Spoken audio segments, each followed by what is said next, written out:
మన జీవితంలో మనం చేసే పని చిన్నదా? పెద్దదా? అని ఎప్పుడైనా ఆలోచించారా? దాని విలువ దేని మీద ఆధారపడి ఉంటుంది? ఈ ప్రశ్నకు సమాధానం ఒక అద్భుతమైన కథలో దాగి ఉంది. లంకకు వెళ్ళడానికి సముద్రం మీద వంతెన కడుతున్న సమయం. ఒకవైపు సముద్రం హోరు. మరోవైపు వేల వానరుల జై శ్రీరామ్ నినాదాలు. కొండల్లాంటి బండరాళ్లను అలవోకగా ఎత్తి సముద్రంలో వేస్తున్నారు. ఆ మహాయజ్ఞంలో కంటికి కూడా సరిగ్గా కనిపించినంత ఒక చిన్న ప్రాణి. ఒక ఉడత. దాని మనసులో కూడా శ్రీరాముడి సేవ చేయాలనే తపన. అది నీటిలో మునిగి, ఇసుకలో పొర్లి, తన ఒంటికి అంటిన ఇసుక రేణువులను తీసుకెళ్లి ఆ రాళ్ల మధ్య వేస్తోంది. అది చూసి కొందరు వానరులకు నవ్వాగలేదు. "ఓ చిట్టి ప్రాణి, నువ్వు మోసే ఈ ఇసుకతో ఈ మహాసముద్రం ఎలా నిండుతుంది?" అని అడిగారు. ఆ మాటలు శ్రీరాముడి చెవిన పడ్డాయి. ఆయన నవ్వుతూ ఆ ఉడతను తన అరచేతిలోకి తీసుకున్నారు.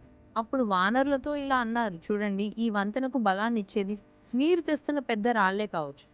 కానీ వాటి మధ్య ఉన్న ఖాళీలను పూరించి, వాటిని కలిపి ఉంచేది ఈ ఉడత తెస్తున్న ఇసుకే. ఏ ప్రయత్నం చిన్నది కాదు. చేసే పనిలో ఉన్న భక్తి, ప్రేమ ముఖ్యమైనవి" అని చెబుతూ ప్రేమగా ఆ ఉడత వీపుపై నిమిరాడు. ఆ రాముడి వేళ్ళ గుర్తులు శాశ్వతంగా అలా నిలిచిపోయాయి.